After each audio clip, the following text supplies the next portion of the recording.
Good evening. Welcome to the Bennington Select Board's bi-monthly meeting. I'm Tom Jacobs and I have the pleasure of being chair of the meeting tonight. It's Monday, August 8th.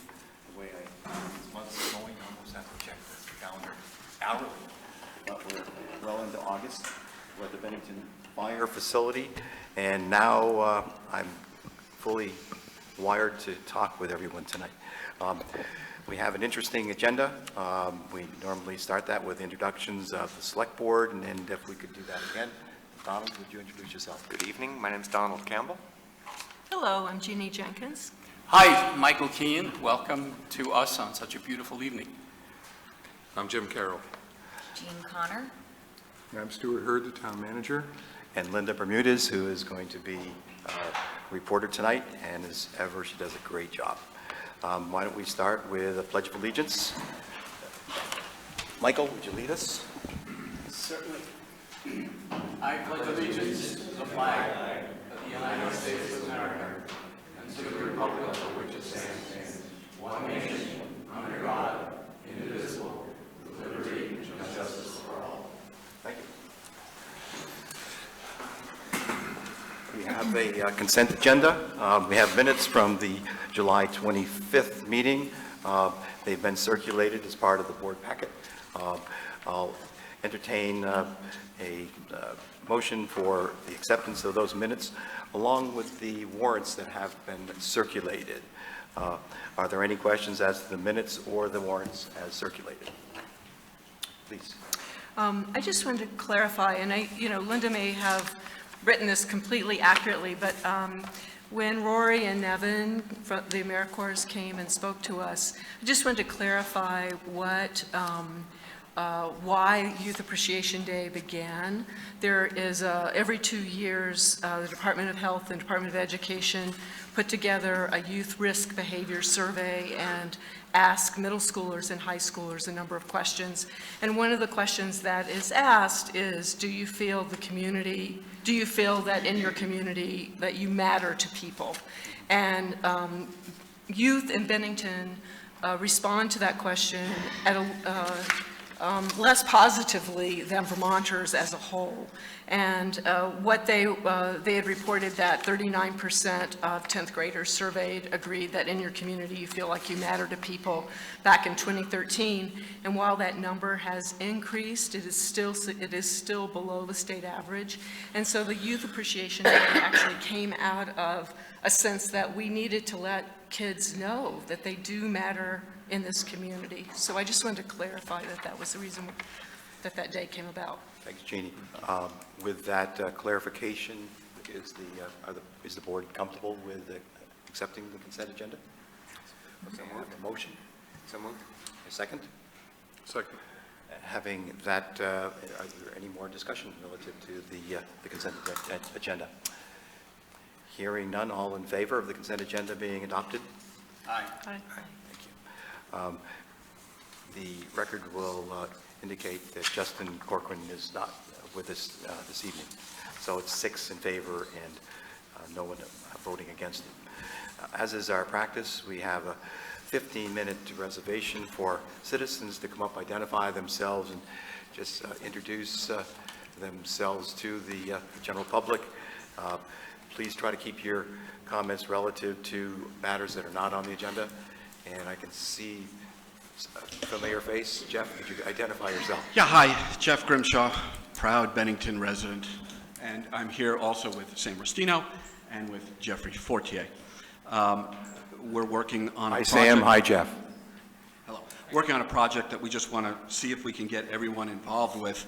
I say proud Bennington resident because every time I pass the 9/11 memorial, I have such a sense of pride, as I'm a native New Yorker. I lived in Washington, D.C. for 23 years and was, like everyone else, profoundly affected by the events of September 11th, 2001. I would hate to see the 15th anniversary go by in 33 days without Bennington commemorating that fateful day and recognizing and commemorating the lives that were lost on that day. and also commending the first responders in the duties that they discharge, their heroic duties. So to that, on that note, I would like to propose that we do some kind of commemoration, bringing all of our dignitaries together from both near and far. I say near and far because if you look around, there aren't a lot of 9/11 memorials in our area. There is a memorial at the New York State Museum in Albany. I believe there's one in Springfield, Massachusetts, a very small one in Manchester. But, you know, we have a piece of the World Trade Center in the center of our town. I would like to send that message that we remember and we will never forget to the rest of the world at large. I do have an agenda that has been crafted. It's very simple. It's a Sunday morning, so it will not disrupt downtown Bennington because it falls on that day. I will gladly pass you the proposed agenda. It does include one very special piece of business, and that is the Quantum Leap exhibit program is currently putting together a mosaic depicting the events of 9/11. I haven't even seen it thematically, but they want to present it to the town of Bennington to do with as they see fit. And that is headed up by Danielle Crozier. So I don't want to get involved in, you know, on this, at this time, this will happen, at this time, that will happen. But we'd like to, again, invite first responders, dignitaries, and the entire township. And this committee is small in nature, and I believe Jim Carroll has already indicated to me that he would like to be on the kind of the organizing committee. We'll take care of everything that we need to do. There's, you know, there's no charge or there's no profit in all of this. We do it out of love for country and to commemorate the event. So I will leave you leave behinds, and you guys can get in touch with me if you want to move forward on it. We can move very quickly, and we can put together a simple but heartfelt event. I'm going to ask Jim if you would take the lead on receiving and then sharing what you think is appropriate in response. I recall the dedication was 5 years ago, right? Of the memorial, which was very moving and appropriate. And how can you not support, you know, something that with that much dedication behind it? But before we get too far as the community, I'm going to ask Jim to just sort of take the lead on it for the board, if that's all right with the board.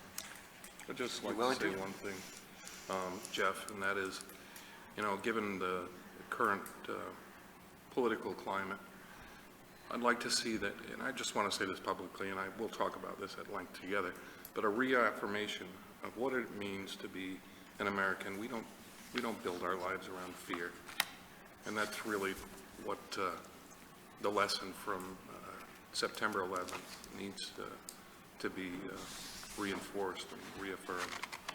Thank you. Sure. And again, it's an open invitation. This is an inclusive committee. Anyone wants to jump on board, we'd love to have you. So I will leave this with you.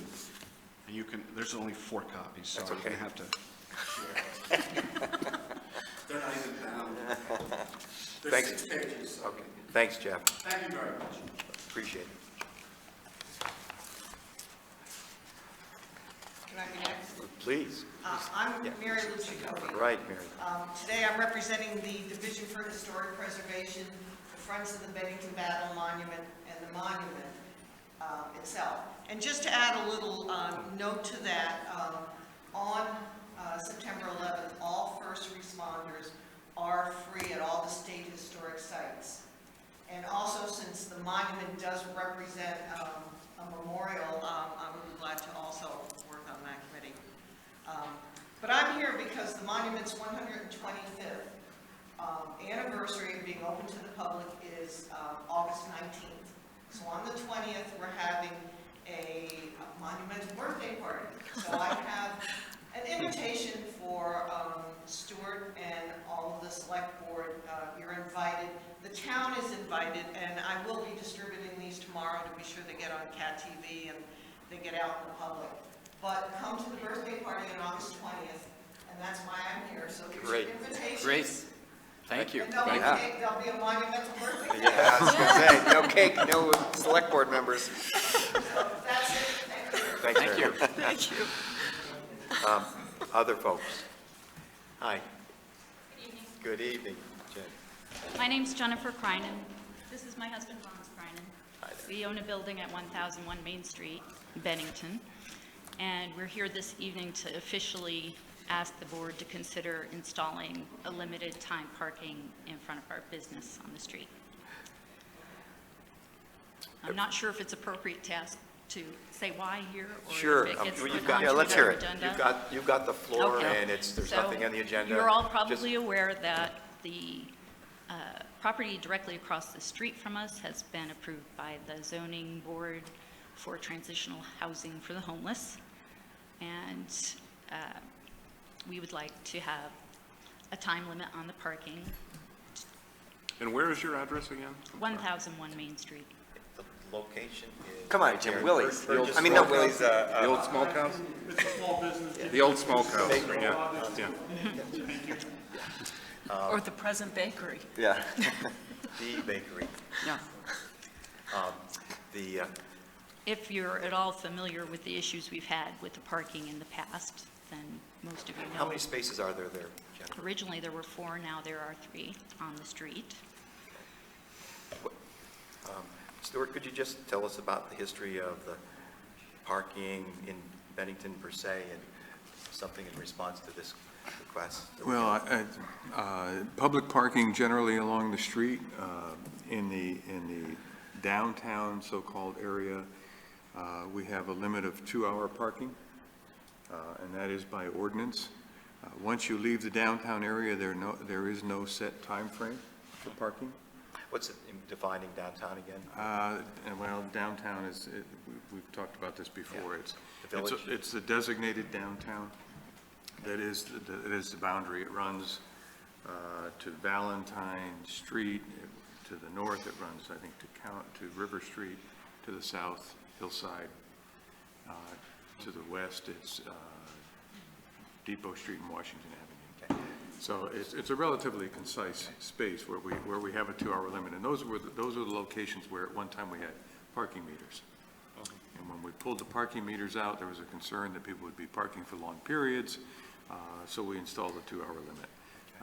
It is randomly enforced. I would not say it's enforced very aggressively, and we do have problems from time to time with people, especially employees of businesses, parking on the street all day in front of their business. It's kind of baffling to me why an employee would do that, but nonetheless, that does happen. In the case of the Kreingens, there's no limit. It's public parking, it's street parking. People could pull up in front of their business and literally park all day. Really? Okay. Hearing that, it's in and out relatively, it's a relatively in and out. Well, Google's a wonderful thing, you know, and if you go on Google and Google our bakery, you'll find that they have a little, they'll tell you when the busiest time of day is, Right. and they'll also tell you that most people spend between 10 minutes and an hour and a half at our property. So, And I would also say that ours is rather unique in that there are the only 3 on-street parking past Henry's Yes. Market. it's not like you have a whole boulevard for No. park. When we originally bought the building, we were told by Dan Monks and Larry McLeod at that time, parking was legal on the street on both sides of Route 9, as it was when I grew up here, and I worked at that store as a child. And everybody parked on both sides of the street and around the corner at the top of Gage to run into the store and out again. Are you asking the board to consider a 2-hour maximum? We would prefer to see a 30-minute limit. 30-minute. Okay. If we But were, we'll take whatever the board's no, considering. How do you want to take this up? I understand. And again, this would have to go on to our agenda, and I would course. need the management to give us a clue as far as the direction if we decided we wanted to regulate to that with a 30-minute parking or some other, what would we have to do? Well, it does require a change in the ordinance, and we'd have to designate the area, either for whatever limit the board decides is appropriate. We would have to define the area, however it would be defined. Is the board interested in having further discussion on this? I would be. I Yes. think it's a public safety issue, really. You know, those 3 spaces are very easy to get in and out of. the spaces next to your bakery are much more dangerous getting in and out of, so I'd love to see that looked at. You feel, Put it Yeah. on for the next Yeah. agenda? pardon?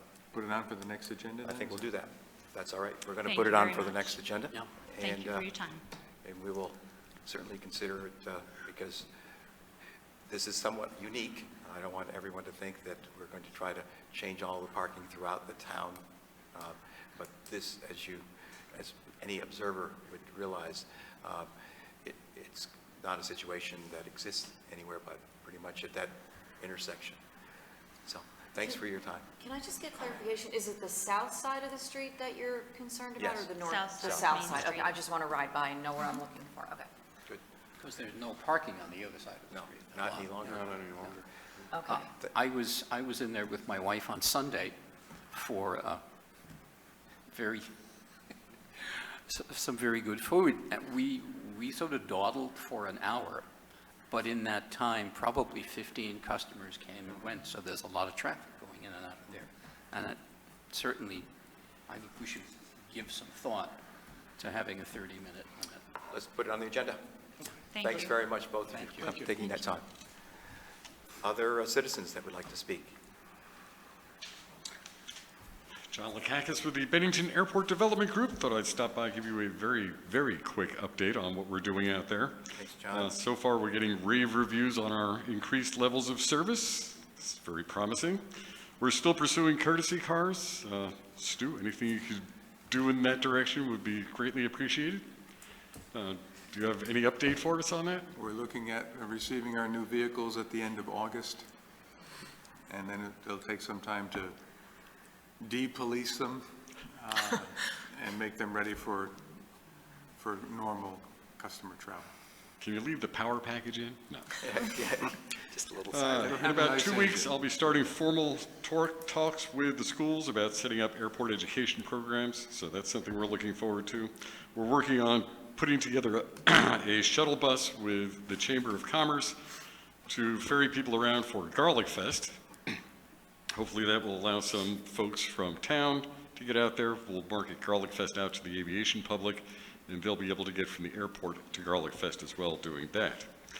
And thanks to the Banner for publicizing our fly-in and the opening of the Andy Anderson Build Center. I'd also like to thank Brian Dempsey for helping us out with some ad space in the Vermont Money Saver. As you know, our fly-in is this weekend. We have the French Toast Breakfast. Admission is free. The shuttle bus will be running from downtown to Camelot Village to the airport, back to the monument, and then back downtown so people can get back and forth from the airport. What are the to all hours, the John? events. What are the hours? We're starting the bus at 10, running it until 2. What do you expect for numbers, depending on the weather, obviously, John? What kind of numbers do you expect for flying? If the weather is good, we're thinking probably somewhere around 60 to 70 aircraft. Wow, that's great. 60? If it gets to be much more than that, we're going to have to come up with some innovative parking solutions. Or more French toast, right? That too. Okay, good. Thank you Thank very you. much. Appreciate it. Other folks from the community?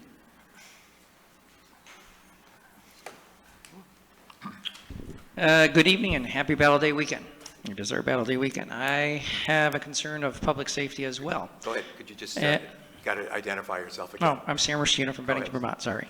That's okay. Legal records. On camera, last select board meeting, I spoke about speeding issues. We've got one more added to the plate, actually 2 more. We had a fatality in July. We had one this past Thursday. And I'm there again asking the select board, what direction are they going to be moving forward to a visual speed limit sign? We've got one of them that we possess. Are we going to be using it, or are we just going to be moving it around in different areas? I'd like the thoughts on the select board, how we were going to resolve this issue.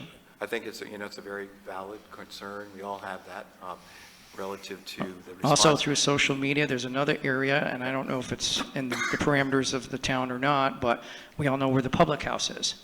That's a 50-mile-per-hour speed limit sign. There's been talk where people are having trouble pulling in and out of that establishment because by the time they pull out, people are going a little bit faster than 50 miles per hour. I And think just down it's- the road yeah, okay. is Bennington BPI as well. So Sam, I think what we'll do, and we normally will have the police chief in to talk about some areas. obviously, this has to be on an agenda. Yeah, so we'll put that on. along Thank with- you. Okay, thanks. Just one more thing to add to my list, but. Go ahead. I'll be brief. Mike Harrington, Economic and Community Development Director for the town of Bennington. Michael Keane and myself, along with some others, have been putting together the draft of the citizen survey. It's not on the agenda, but I did send you an email saying that I would pass it out, so I have copies for you. Just looking to have you review at least a first draft and send any thoughts or comments back. But the idea would be to administer the survey sometime in the late fall and gather and compile those for presentation to the select board. Okay, that sounds good. Why don't we get it? Because, again, it's not on the agenda, but we will get it on the agenda. We're working on our fall agenda right now. Let's give them a deadline for getting their comments in so we can have a next draft at the next select board meeting. Sure. If you can get me your comments within the next week, then we'll be able to either have it for the next meeting or at least the first meeting in September. Great. So let's try for the next meeting to have our comments to Mike, and then we'll put this on the agenda for a broader discussion. I'm not sure, again, it's good to have the conversation in public. I'm not sure it needs necessarily a vote of the select board. It's just an administrative function, but would love to make sure we're. Yep, I think we all Yep. want to get involved in the process. Thanks for your effort. I think it is something that we all want to take responsibility because the responses from the community are going to be addressed to all of us. So we want to make sure we're on top of it. Yep, so I'd love to make sure we're in consensus. Mike, do you Thank have anything to add to it? Mike? No, I appreciate the work that's been done, and we want to get this out to the board, get your comments back, and then we want to publish it to the community so that the community can respond. Great. That's it, and that's all. Thanks, Michael. Yes. Hi, I'm Jackie Kelly, and I have a request, and my request is that Green Mountain Express functions very well in our town, but many people don't know where the bus stops are. And I'd like to request bus stops for the Green Mountain Express.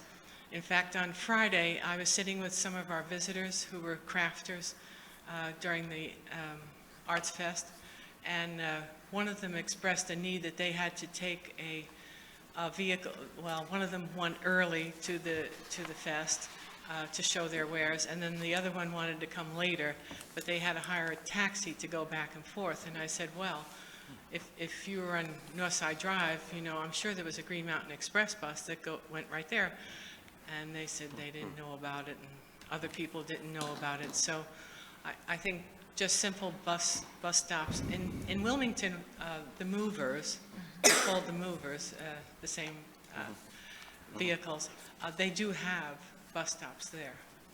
Sounds like a good practical solution or suggestion. I think that's something the Green Mountain Express folks are going to have to address as far as when and when. I mean, it's not something we can just. I would agree. Yeah. Yeah, currently, there is no signage. We have no formal bus stops. Nope. Green Mountain Express will stop and pick you up if you flag them down. Yeah. Doesn't matter where you are. But I think probably that should be addressed to them as well. And But posted, yeah, like if you wait here for the Green Mountain Express, well, there would be a posting as to what the route is. Great. Thank you. Thank you very much.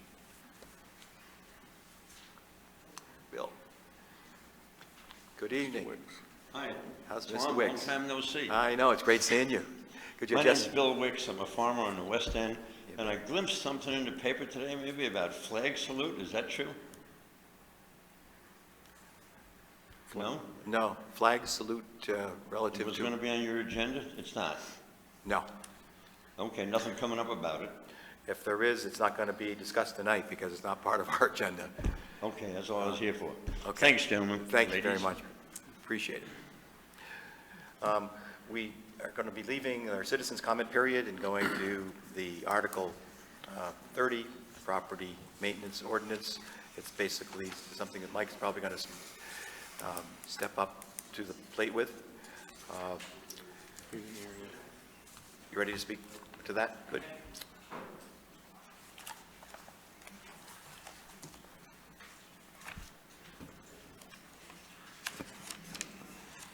As Mike is stepping up, this is the second reading. You know, this has been circulated. We call it second reading, but it's been through this process for the last 6 weeks. And it's really probably time to make a decision whether or not we feel that it's relevant and important to enact this. So, can I jump in, because we had some last-minute requests for edits that came in this afternoon. So I have an updated copy with the highlighted edits in it here. Nothing that's earth-shattering, some fine-tuning and wording, and then we can decide whether the select board wants to. Could you hand them out and then give us the edits? As a matter of form, because there have been edits, does that necessitate an extension? You might want to speak into Mike. These are more clarifying edits, so it doesn't necessarily change the way the ordinance If it goes is to effective. content, then we have to continue the discussion. If it goes to more the form and grammar or something like that, we're okay to do that. But we'll find out. So once everybody has a copy, I'll identify the areas, and if there are specific questions as to why, I'll ask Donald to jump in, because mainly these are his. So if you turn to page 2. They're highlighted for us? Yes, they are highlighted. So under jurisdiction, just for the sake of clarity, you'll see where it says this ordinance shall apply to public buildings and vacant buildings and the property on which they are located within the town of Bennington, and any vacant parcels of real property located in Bennington Central Business Zoning District. All right, so again, the clarifying was town of Bennington and Bennington's Central Business District. The second adjustment in that area was the identification, and this was something that was brought forth by Mr. Campbell, that we talk a lot about owner-occupied, single-family or two-family dwellings, but what it does leave a loophole for is if there is a single-family household that is completely rented, or a two-family household that is completely rented.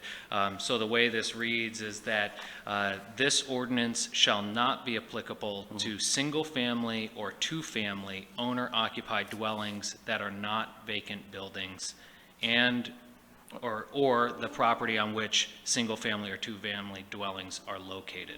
So we added owner-occupied. So if the owner does live in the dwelling, it is, this ordinance does not apply to them. If they do not live in the dwelling and it is fully rented, then it does apply to them. And I think that gets at both what Donald's concerns were as well as Jim's concerns were about making sure we're not focusing on the single-family owner-occupied property where the person is trying to do their best to maintain the property, but if it's a fully rented property, then this ordinance does apply. So let's just take that section before I move on, unless you want me to go through all the Any other questions? I think that clarification is really good. I feel strongly about it. Because it's always been, where and what does that really mean without that clarification? I'm comfortable with it as the rest of the board. I think it's really good. It's a clarification rather than a change. Yep. Yes, it doesn't change the. Go ahead, Mike. Under general provisions, letter A, it did read so as to minimize, and we added the word reasonably minimize, recognizing that there will always be some form of deterioration, blight, or dilapidation occurring. Under letter E, that was a grammatical change. Under letter F, the concern was around the fact that many homes in New England have some form of mold in them. So again, this simply clarifies that we're looking for those that are related to health hazard. We eliminated, I I believe it said, if I have the right copy here, we had adequate and available lighting. We took out available. It just says have adequate interior lighting. That was under letter G. Under letter K, we removed all combustible waste and just said removal of combustible waste. Letter L, instead of the primary structure removed, if the structure is removed, so that would apply to a garage, an outhouse of some kind, which made appropriate sense. And simply under broken windows, section 3, where it said that plywood should be painted, we said appropriate building materials should be painted in a manner that imitates the original window design. Again, no significant changes, but good clarification. Any concern with those additions, folks? Mr. Chairman, I'd just like to say I am responsible for a lot of this, and I called in at 4 o'clock this afternoon, and both Michael and Stuart were absolute gentlemen about receiving these edits an hour and a half before they had to be here for the meeting. So, But they're fuming under. very sorry about it, but thank you both for your good nature about it. The only concern I have is, the lawyer says reasonably, that's going to just open us up to it's much too vague. So I would really be hesitant about just incorporating that. And the attempt is to minimize deterioration, and it's going to be obviously an issue, but I don't want to give that the out right there at the outset. So we can make that decision here, whether we want to get rid of reasonable or if there's a different word we can use. And as long as the board's comfortable, we can make that change. In all of those kinds of words, even the word minimize, it's really going to be a judgment call for the enforcement officer. And I think we have to look to our enforcement officers to understand that they have some discretion. And the example I used when talking with Don this afternoon is zoning bylaws require a 7-day notice of violation. At the end of those 7 days, if the violation isn't corrected, theoretically the town can go to court. We rarely go to court that fast. We look to provide time for the individual to bring his or her property into compliance. So whether reasonably stays in or not, even minimize is a judgment call on the part of the enforcement officer. And I would think that this board can trust the staff to make those kinds of decisions in the field and bring a reasonableness to the decision. Right. It's got to be somewhat flexible in administration, otherwise we'll have to have a court system that is much more receptive than it would be right now. Thank you, Tom. How about if it read so as to address and minimize deterioration, blight, and dilapidation? I would be happy with something along those lines. I feel like straight minimizing, chipping paint, and those things are just really hard to keep after, and there's no end to it. So something, I was thinking about changing the word minimize, Tom, but I like Jim's suggestion as well. What would you say that again? To address and minimize. So as to address? And minimize. Okay. Do you want to keep minimize in there? What does the grammarian to address say to that, Michael? I mean, if you're minimizing it, you are addressing it, so it's a little bit repetitive. But I'm not going to fight it. My main concern, as I've mentioned several times, is a number of folks have worked on this for a long time, brought in a number of authorities, developers, town staff, realtors, lawyers, to make sure it gets right. And if I don't want the perfect to get in the way of the good here. Thank you. So I'm ready to go when everybody else is ready to go. I'm ready to go sooner. Other questions, comments relative to the requested administrative or clarification changes? I don't think we changed the integrity of the ordinance that's been circulated, discussed in the second hearing on it, but I certainly defer to the board if you feel differently. I don't hear anything differently. Are those the only changes? Those were the only changes. Those are the only changes. I'm ready to entertain a motion. For. Moved. Okay, is there a second? Second. Jim Carroll will second. Michael Keane make the motion. Any further discussion on the adoption of this property maintenance ordinance, which again was subject to administrative posting and appeal, right? What's the timeline on that? It's a 60-day appeal period, so this will be posted within 14 days of its adoption in the local newspaper, and folks have 30 days in which to challenge it. Okay.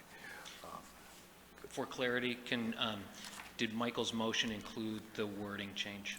Yeah, as circulated. Okay. Yeah, thank you. Including the address and minimize, what Yes. Mr. Carroll added? Exactly. Okay.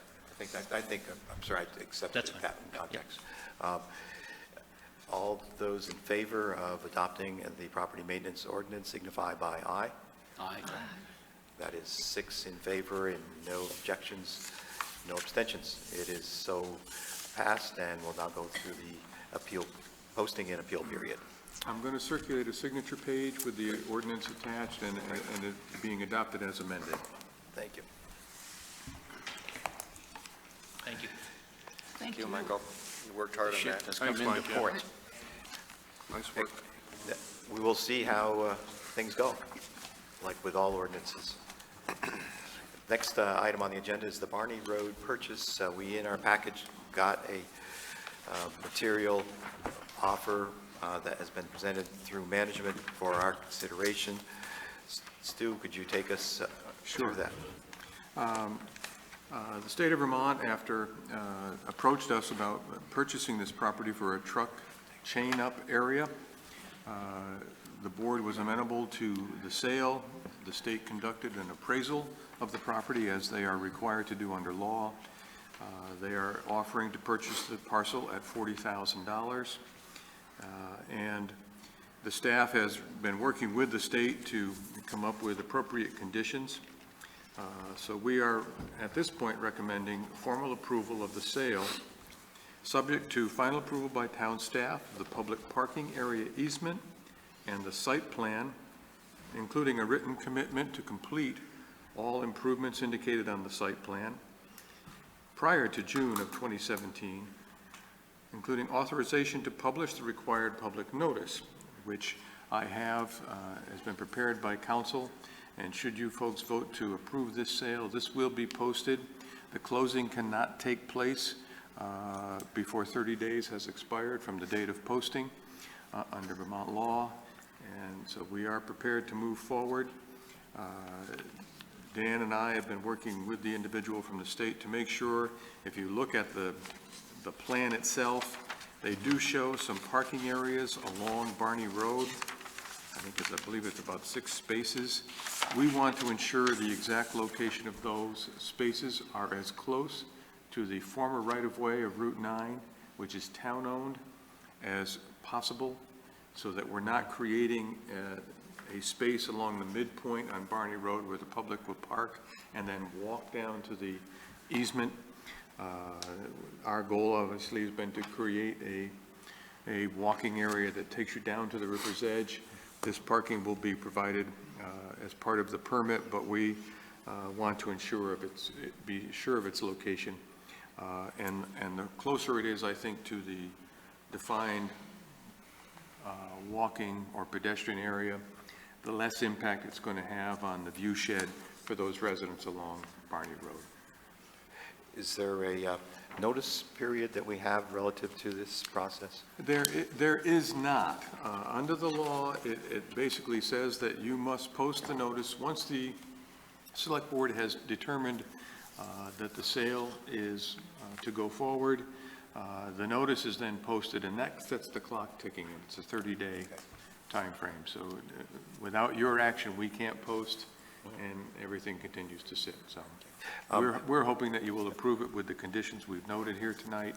We can then post the notice. The state is aware of the 30-day requirement, and they are hoping to be able to, in the interim, get onto the site and begin to lay out what they want to do and formalize some of some of the landscaping and design requirements through Dan.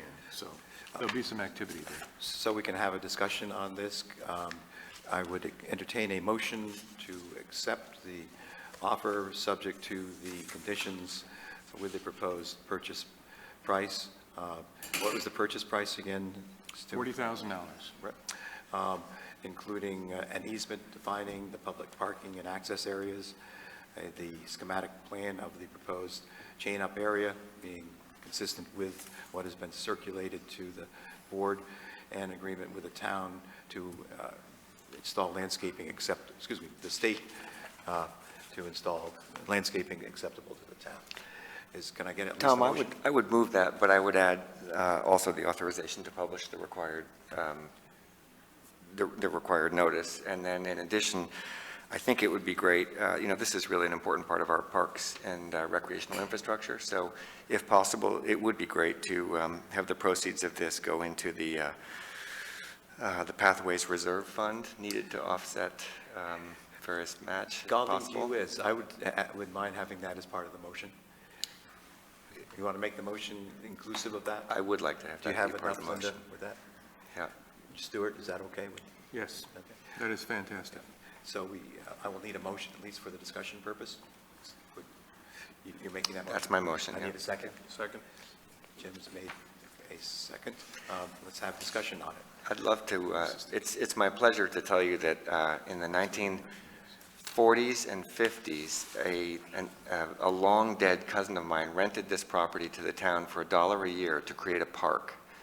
And the town couldn't quite get around to it, and eventually he gave it to the town, hoping that it would be a park.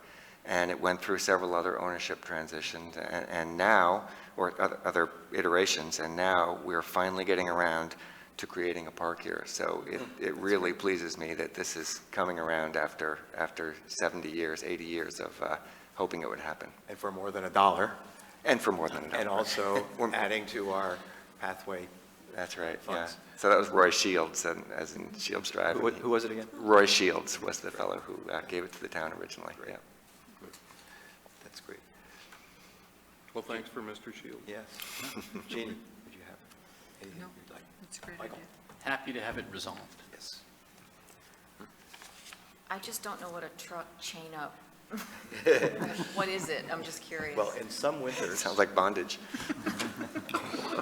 it depends on the, That's the sounds first like- at a select board meeting. yeah, we'll probably have to go off the record. You don't have to take that. Okay. Go ahead, Stu. You can Well, tell. truck chain-up area is, the state has requested this as, it's really a safety concern. In the wintertime, there are many times that trucks without chains attempt to make the mountain unsuccessfully, which then closes down the road. We've had jackknifes, a whole host of incidents up there. The state has believed that this area will provide the truckers an opportunity to stop, put their chains on, and get them up over the mountain safely. Okay. Thank And you. that's the purpose of it. Thank you. It's a little bit far away from the base of the mountain, but there's not really another good place. Well, isn't the Welcome Center also a chain-up area? I thought it was. They may be allowed to chain up there, but then they're going to be out on the Route 279. This is a little closer. Sure. Correct me if I'm wrong, that 4 or 5 years ago, that's the property we looked at for Second Chance Animal Center, is that not? That's correct. Yeah. Second Chance looked at this property prior to Tropical Storm Irene. And when we had to remove the material from the rivers, this property became one of those sites that we filled literally, probably 8 or 9 feet with material from the rivers. And then it became practically impossible to tie into the water main which runs beneath the property. So Second Chance looked elsewhere. Other parts of the discussion, are you ready to vote? Okay, all in favor of the motion as made and seconded, signify by aye. Aye. We have 6 in favor, no opposition to the motion in the sale of the Barney Road, subject to conditions attached. We have a town manager's report. Yes, I don't have any action items for you this evening, but I do have announcements of some openings on boards and commissions. And normally in the past, we have announced these openings and taken applications over the next 2 weeks. If we receive applications, the board would then set up interview times, whether we do it just before the meeting or whether we do it on another evening, right at 5 o'clock, and get folks in and out. That's really your call. But we now have 2 seats on the Housing Authority. A resignation is forthcoming, I'm told. I have not yet received it for personal reasons. We have 1 seat on the Development Review Board. Milt Surdam is now stepping down. He no longer is a resident of Bennington on a full-time basis. And then we have 1 seat also on the Planning Commission. And I can tell you that we have an application for that particular seat in hand, and we'll be providing it to you and setting up an interview process at your discretion. I would encourage us, we do get to visit with these folks and do make them, give them their authority. But if you know of someone, feel free to direct them to the management, to the chair, vice chair, because these are important functions. The Housing Authority being one, we've got 2 spots there. 2 spots. So down to 3 members now on that board. And it's basically, that's not an acceptable situation. So there's nothing wrong with recruiting and going out and getting good folks, just reminding them of the opportunity and the fact that we all live in this community and here's a chance. And depending upon what position is there, we can work with them to make sure that they're comfortable. Michael, do you have? No, have we recently, in recent memory, I don't think we've had sort of presentations or meetings with these groups to understand what they're doing, where they think, where they want to go with their organizations. And that's a great idea. I'd love to have a dialogue with some of them, as part of a select board meeting. I think it makes an awful lot of sense. Yeah. I certainly like the idea of recruiting good new members of all of these boards. And we should reach out, all of us, to people that we know that we believe would be approachable, available, suitable candidates more than available. Because you really want them to be suitable. Then if they are, they'll make themselves available. Stu, on the Board of Listers, which 2 of us have served on, is that a full complement now of members? Is that? Actually, I believe they're down 1. We've not actually followed up on that, but I think they're down 1 member at the present time. The charter provides for 3 members of the Board of Listers. I think we only have 2. You're right, Michael. I think that's a really good point. I bet we would all agree that we do interview applicants, try to make them as comfortable as possible, finding out, their interest and why. But it would not be a bad idea to maybe have visits with each of these commissions and the like, including the Housing Authority. Find out what's up, what's happening there, and invite the administration to have a dialogue, a conversation with us, so that we can maybe help. That's what we're here for. And if we could start arranging for that, Stuart, even before we actually have these appointees sitting. Would you prefer to do that separately from a select board meeting, essentially? I mean, it would be a public meeting, but in the conference room on an evening, meeting at 5 o'clock or 5:15, with each of the representatives of these groups to talk that, or would you want to try to bring them before this board? I think so.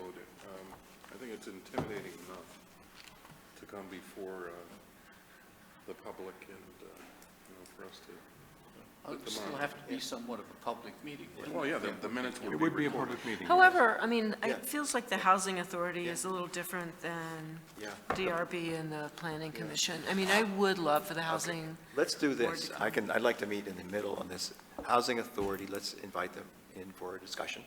And let's, with the others, maybe set some separate timelines up for Planning Commission and the like, maybe less visible. That's all right. Are there descriptions of what each of these boards does on the website so we could direct people that we're thinking about to just Right. read? Yeah. Okay. Yeah. They're also in the front of the annual report. Yeah. Great, okay.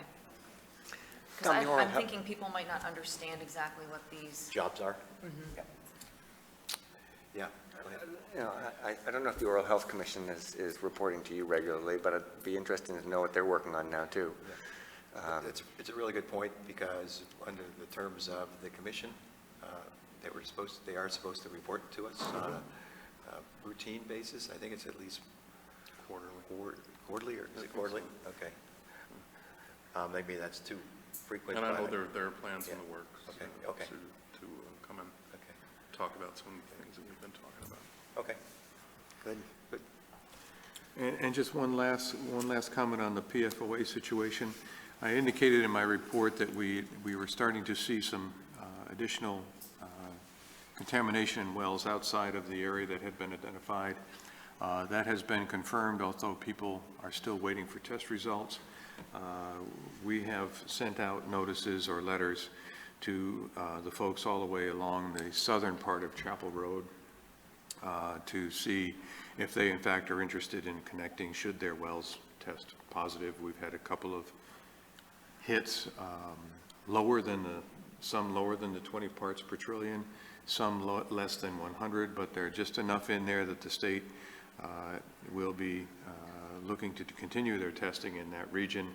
But we're starting to think that that's probably the end point to the east, because the numbers are dropping.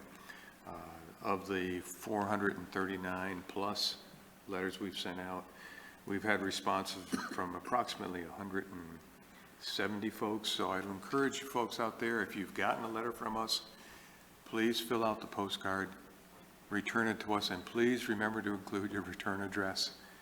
We don't know who you are if you don't tell us who you are. We've gotten a number of postcards back indicating their wells are contaminated, they want to be connected to municipal water, but there's no way to know where they came from. So please remember your return address on those postcards. Thank you. Stuart, somebody asked me the other day how they should know whether they should get their well tested. So are you saying that letters are going out to people who maybe should get their wells tested? We've sent out letters to everyone who is in the impacted areas. And if you are in the impacted area, you should get your well tested. And you have to go online at the present time to do that through the Department of Environmental Conservation website. And we can provide you with that address at the office. But I know some people in their response indicated they haven't tested their well, but they're not interested in connecting to municipal water. And I would encourage them to rethink that, contact the state, get their well tested. Even though it's a very patchwork response from the point of view of contamination and non-contaminated. People living side by side are seeing different numbers, and some clean, some not. But I think it's really important that if you're in the impacted area, as we have defined it, and this is a definition that is being made by the state of Vermont, then please get your well tested, fill out that postcard, and get it back to us. And that map's been changing over time, or? It has been growing. Okay. We haven't seen it move south of Route 9 on the west end of town. And now we're fairly comfortable thinking that probably Chapel Road will be probably as far east as it moves. All of it may have to do with topography and the way the winds move. It is unlikely that everyone is in the same aquifer. So it's not, I don't believe, a waterborne contamination. I believe it is an airborne contamination that works its way into the water table and remains there. Thank you. Thanks. We're going to have a need for a executive session, but before we do that, the other business from the various members, I'm going to just start with Donald, if you could share your other business. I didn't make it to the Brewfest this year. I hope some of you did, but did make it. You did make it? I did not make it this year. Had a great time last year, but I understand it went off wonderfully. You were well represented. Yeah, is that right? A bunch of Consumption. luscious, yeah. They ran out of the... But the Southern Vermont Arts and Crafts Festival was wonderful and very well organized. I thought they did a great job with that. in the sort of great job category, boy, that Morgan Street retaining wall is just so great. They did such a good job along Morgan Street. It was such a terrible little spot, and it's really so much better now. We actually hope to continue, as you move south, there's a sort of a smaller 2 to 3 foot high wall that is of the old material, and it's crumbling a little bit. Should the money provide, we will ultimately, hopefully, come back in the spring and try to do the same thing. They actually have capstones that come with part of this effort that are really quite nice as well. So That's I great. can see the cover of the annual report next year. yeah, perhaps. It is a major undertaking. But Stuart, make sure they all know they did a wonderful job on that. I mean, it really was tastefully done and really looks great. I'll pass it on. Thank you. And I was interested in this Whipstock Hill Wildlife Management Area piece that was in our packet. I noticed that they're looking for a response in 20 days, which would be before our next meeting. And I don't know, has Dan or anybody else from the office responded to this? It doesn't look to me like they've worked trails into this proposal. No, I don't believe they are considering trails there, and I think the Planning Commission does take a look at those postings, but I can't guarantee that. So would it be, I would like to see a hiking trail on Whipstock Hill, and I don't know if I could speak for the board in putting that forward, but I'd like to at least speak for myself, that it'd be great if we could have a parking area and a walking, maybe walking, biking trail on that, as part of our larger network that we're working on. It's a great idea, Donald. Historically, I mean, that was, a hiking, walking trail to get up into that backwoods. That would be a great idea. Can we make sure that becomes part of the comment? Stuart, is that something? Yes, I'll pass that on to Dan when he returns, and we'll certainly get it on to the Forest Service. Okay, that'd be great. Thank you, that's all for me. No, we're talking about right now. Thanks a lot, please. I did get to spend a lot of time in downtown this weekend, and it was really wonderful. First Friday was great. The Brew Fest was great. The Arts Festival was great. Hit 'em all.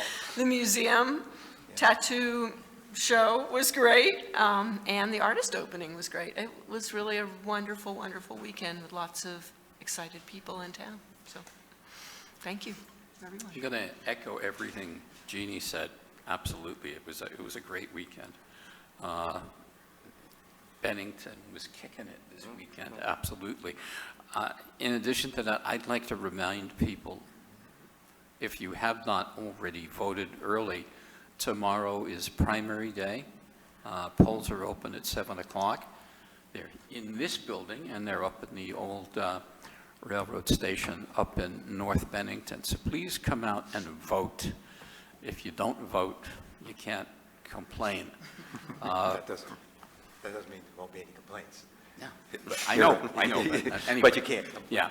I wanted to say also that I think town staff, Mike Harrington, everybody that was involved in the Pleasant Street block party a week ago or so, did a great job. There were a lot of people there. I showed up, I guess, around 12 o'clock, 12:15, for about an hour and a half with a buddy of mine.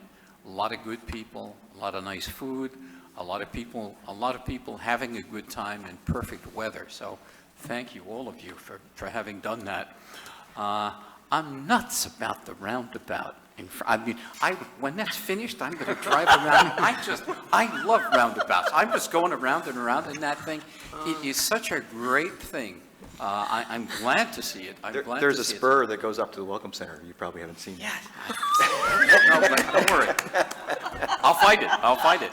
And I also wanted to note the work that's being done on the pathway from actually from the outflow, the exit from Bennington College and my road, Matheson Road, going over to Hannaford. Man, the work that is being done there the past 2 weeks is incredible. All right. It's just Go Ninja absolutely. Path. Go Bennington. That's Go what Bennington. I say. Last thing I wanted to ask, and then I'll just shut up. It's hard to get me to do. Morgan Springs wetland and tourist attraction and recreation area. Haven't heard a lot about that this year. Oh, you should stop by. The town did a really nice job putting up some great But kiosks are we there. advertising it? Are we marketing it out? I feel like We're still working on it. Yeah. trying to get I'm not sure the bog bridges are totally in place. We're working on a kayak area so that people can get their kayaks into the water. So for us, it's still a work in progress. I'm pretty sure it's probably up on the web. But other than that, no, we're not pushing it real hard because we don't think it's finished yet. Okay. Well, in any case, everybody, I invite you to join me around the roundabout. Just follow me. That's all I have to say, sorry. Thank you. No, they're all good. And again, the vibrancy of the community this last weekend was so great. It's sort of almost a pleasure to get stuck in a traffic jam, which I did on North Street, and going out towards the west side as well. It was well done. But those things just don't happen. No. The folks and the energy that goes into it, each one of you deserve our heartfelt thanks, because that's what makes this village a town, and it's really special. I do have a couple of safety concerns. I'm really concerned about bikes going back and forth on our sidewalks, going the wrong way on our sidewalks. It's getting to be a serious public danger. And it's all over. I thought it was just in front of my, we have an ordinance that says you have to actually operate like you're operating a motor vehicle. It doesn't give you the right to go down South Street in front of my office going the wrong way without a helmet on the sidewalk, and someone is going to get hurt. It's really scary. We really have to spend some time on that. And I think maybe that we just need some education to start with, and then that being the carrot, and then if that doesn't work, we'll have to take some more stronger action. But it's a dangerous situation out there. The other dangerous area that I see is right at the intersection of Silk Road. There's a sign there that advertises a farmer's wear up the road, but it's placed just right so you can't see anything going to the north. It's hard enough to get out of Silk Road without having a sign right there attached to the stop sign. I think all the farmers deserve all the credit they need to get the word out about their produce, but that doesn't mean you have a right to create a safety concern, and that one is. So I hope that it's dealt with by this. I think the state is going to have to deal with that one, right, Stu? Yeah, that is a state highway, but Is this the same, we'll pass it on, more than same likely. person that we've dealt with before? I'm guessing more than likely. That's all I have. Jim? Just a few things. Michael, I just couldn't help but conjure up images of Curly from the Three Stooges, and with your enthusiasm about the roundabout, and I'd love to see you doing a Curly there. Come with me, Jim. Come with me.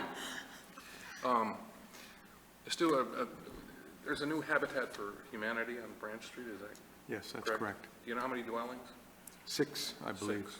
And will it constitute a new thoroughfare, new street? I believe, well, yes, there'll be a street that, whether or not it becomes a public street is another question, but I believe they're located back in on the parcel, so yes, there will be a drive or a roadway.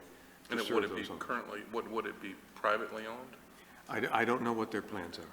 Well, I was in the town office on Friday, and Speaking to the mic. I was in the town office on Friday, and I spoke with my good friend Pearl Burby in the Lister's office. And, she and I have talked, and many of us have talked about some way to memorialize Timmy. And she said, I thought of a name for Corcoran Street or Corcoran Boulevard. And I said, how about Corcoran's Way? And I let it sink in for a minute, because he always got his way. That's true. So that's a suggestion. And finally, I'd love to see a Corcoran's Way in town. And because, it goes right, the Habitat for Humanity goes right to the core of who Timmy was, and, looking out for the underdog and the less than privileged. And finally, just as a public service announcement, today I opened up an email that I should not have. And it absolutely froze my phone. And the only way that I could get it unfrozen was to call this number somewhere in Asia. And I said a lot of very naughty words into the phone, and they spewed some back to me. But I called AT&T, and there's a very simple fix to this. If you go to settings and erase the history on your phone, fixed it like that. But I also let the FBI know about this, and they said typically what they do, these companies that do this sort of thing. Hold you for ransom. Yeah, they'll ask me, in the second phone call when I was much more civil, they said, well, for $800, we can fix it for you. See, if you'd been more civil, you would've got it for 600. Yeah. But you're right. Anyway. Yeah, I know, it's scary. It's dangerous out there. Thanks. I don't have anything to add because I've been away the last 3 weekends. I missed everything, except I was at the museum on Friday night, but missed the roundabout, haven't seen the wall, missing everything. There's more opportunities to come. Good. But we do have to go into executive session on 2 matters, both for personnel and contract matters. But in order to do that, I do need a motion that a premature general discussion on the matter would be inappropriate, would put the parties at substantial disadvantage.